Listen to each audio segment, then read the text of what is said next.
காஷ்மீர் பகுதியில் தொடர்ந்து பதட்டமான நிலை நிலவிக் கொண்டிருக்கூடிய வேளையில் பஞ்சாப் பகுதியில் இருக்கக்கூடிய தனியார் பல்கலைக்கழகத்தில் படித்த மாணவர்கள் 12 பேர் சென்னைக்கு விமான நிலையம் வந்திருக்கிறார்கள். அவர்களை அமைச்சர் நாசர் அவர்கள் வரவேற்றிருக்கார். நம்மோடு நாசர் அவர்கள் இருக்கார். சார் வணக்கம் சார். சார் இப்போ நம்ம எல்லையில குறிப்பா பாகிஸ்தானை ஒட்டி இருக்கக்கூடிய நம்மளுடைய மாநிலத்தில் இருக்கக்கூடிய அந்த பஞ்சாப் மற்றும் காஷ்மீர் பகுதிகளில் படிக்கும் மாணவர்களுக்கு ஒரு பதற்றமான நிலை இருக்கு. அதுவும் தமிழகத்தை சேர்ந்த மாணவர்கள் ஒரு அச்சமா இருக்கக்கூடிய நிலையில அவர்கள்லாம் ஊர் திரும்புவதற்கான முயற்சியை மேற்கொண்டு இருக்காங்க.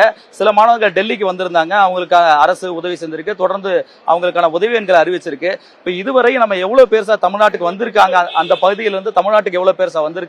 இன்னும் எவ்வளவு பேர் அங்க இருக்காங்க? ஏறக்குறைய இங்கிருந்து கல்வி பயில சென்ற உயர்கல்வி பெறுவதற்கு சொன்ன மாணவர்கள் தோட்டக்கலை, அதுபடி மீன்வளம், அதே போன்று பார்த்தீங்கன்னா ஆடை வடிவமைப்பு, வேளாண்மை போன்ற தொழில்நுட்ப உயர்கல்விகளை பெறுவதற்காக சென்ற மாணவர்கள் காஷ்மீரில் படிச்சுட்டு இருக்காங்க. இப்போ ஏற்பட்ட இந்த பதட்டமான சூழ்நிலையில் அவர்களாம் குறுஞ்செய்தி அனுப்புகிறாங்க, எங்களை காப்பாற்று, எங்களை அங்கிருந்து விடுச்சு வாங்க, கொண்டு வாங்கன்னு சொல்லி அதை கண்ட மாண்புமிகு தமிழக முதல்வர் அவர்கள் உடனே அதற்கு அவர்களுக்கு அங்கிருந்து இங்கிருந்த ஒரு ஐஏஎஸ் அதிகாரி, புதுக்கோட்டை கூடுதல் அதிகாரியாக இருக்கின்ற நம்முடைய ஐஏஎஸ் அதிகாரியை அங்கே அனுப்பி அங்கே இருக்கக்கூடிய காஷ்மீர் நிர்வாகத்தோடு இணைந்து அதே போன்று மத்திய அரசுடைய இங்கிருந்து அங்கே இருக்கிறவர்களை எல்லாம் இங்கே அழைத்து வர வேண்டும் என்று மாண்புமிகு தமிழக முதல்வர் உத்தரவு பெற்று அவர்களை அங்கே நம்ம டெல்லியில் இருக்கக்கூடிய நம்ம தமிழ்நாடு அரசில் தங்க வச்சு அங்கிருந்து அவர்களை இங்கே இதுவரைக்கும் இறக்கும் கண்டறியப்பட்டது 100க்கும் மேற்பட்டவர்கள் இருப்பாங்க. ஆனால் கண்டறியப்பட்டவர் 52 பேர். அந்த 52 பேர்ட்டையும் நாங்கள் நேற்று நான் பேசினேன்.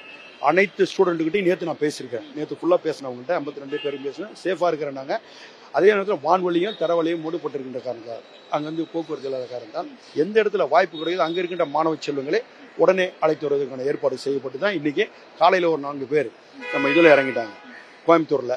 அதே மாதிரி இன்று இப்பொழுது பார்த்தீங்கன்னாக்கா ஒரு 7 பேரை இப்போ இங்கே கொண்டாந்துருக்கோம்.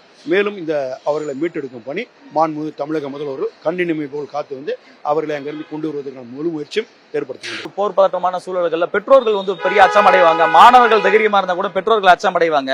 இப்போ இன்னும் மிச்சம் இருக்கக்கூடிய மாணவர்கள் நம்ம அவங்க பாதுகாப்பா வர்ற வரைக்கும் அவங்க பெற்றோர்களுக்கும் அவங்களுடைய அந்த குழந்தைகளுக்கும் மாணவர்கள் என்ன சொல்லும்? அதாப்பட்டது முழுக்க முழுக்க மாண்புமிகு தமிழக முதல்வர் எடுத்த பெருமுயற்சியால் தான் இப்போ இந்த மாணவ செல்வங்கள் வந்திருக்காங்க.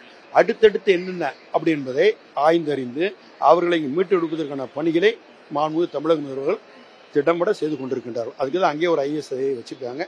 அதே மாதிரி அரசுடைய குழுக்களும் அங்கே இருக்காங்க.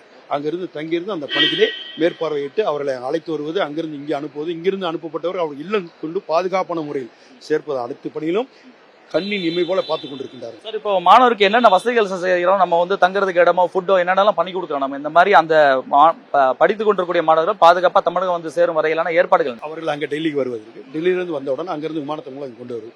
இங்கே அவர்களுக்கு அவங்க ஊர் எந்தெந்த ஊருக்கு போறாங்களோ அவங்களுக்கு நீங்களே பார்த்துருப்பீங்க, வாகனங்கள் ஏற்பாடு செய்ய அவரவர் மாவட்டங்களுக்கு மாவட்டங்கள் அந்த ஊர்களுக்கு அவங்க இல்லங்கள் வரைக்கும் சென்று ஏற்பாடு செய்திருக்கார் மாண்புமிகு முதல்வர். தொடர்ந்து இந்த நடவடிக்கை எத்தனை நாள் சார் ஆகும்? இப்ப நமக்கு ஏற்கனவே இப்ப நீங்க சொன்ன மாதிரி ஒரு 20 மாணவர்கள் வந்திருப்பாங்க தெரியுது. 52 மாணவர்கள் ஐடியா பண்ணிருக்கோம்னு சொல்றோம். தொடர்ந்து 100 மாணவருக்கு மேல இருக்கலாம் தெரியுது. இந்த பணிகள் முடிய எவ்வளவு நாள் ஆகும்? மிக விரைவில். அதை விட்டு நமக்கு வான்வழி சரியில்லை, இப்போ தரவழியும் சரி, ரெண்டுத்தையும் நம்ம எந்தெந்த இடத்துல ரிலாக்ஸ் கிடைக்குதோ அந்த இடத்துல இந்த மாணவ செல்வங்களை உடனே அழைத்து வருவதற்கான ஏற்பாடுகள் ஒவ்வொருத்தரையும் அந்த நம்பர் கொடுத்துருக்கு. எல்லாருடைய நம்பரை வச்சு நேற்றே நான் பேசணும்னு அவங்கள்ட்ட ஏற்கனவே சொன்னேன். அவங்கள்ட்ட தொடர்பு கொண்டுட்டு தான் இருக்கணும். அவங்களும் எங்கிட்ட தொடர்பில் தான் இருக்கிறாங்க. ஆகவே அவர்களுக்கு தேவையான அனைத்து பாதுகாப்பும் அரசு முன்னின்று நடத்தி கொண்டிருக்கிறது. இருக்கதானே, அச்சம் இருப்பது இருக்கதான். இருந்தாலும் இப்போ உள்ள பதட்டமான சொல்லி அச்சத்தை தீர்க்க மாண்புமிகு தமிழக முதல்வர் அவர்கள் இன்றைய தினம் அவர்களை முழுக்க முழுக்க தன் பிள்ளைகளைப் போல பாதுகாத்து அவர்கள் அழைத்துக் கொண்டிருக்கிறார்கள். குறிப்பாக எல்லையில் இருக்கக்கூடிய எல்லையோர மாநிலங்களில் படிக்கக்கூடிய தமிழக மாணவர்களை மீட்டு தமிழகத்துக்கு கொண்டு வருவதற்கான நடவடிக்கையில அரசு முடுக்கிவிட்டிருப்பதாக அமைச்சர் நாசர் அவர்கள் தெரிவித்திருக்கிறார்கள். தொடர்ந்து தமிழ்நாடு இல்லத்தில் டெல்லியில் தங்கக்கூடிய மாணவர்களுக்கும் வசதிகளை ஏற்பாடு செய்து உணவு உள்ளிட்ட வழங்குவதோடு சென்னைக்கு வந்த பிறகு அவர்கள் வீட்டுக்கு அனுப்பி வைப்பதற்கான நடவடிக்கைகளும் தொடர்ந்து மேற்கொள்ளப்படுகிறது.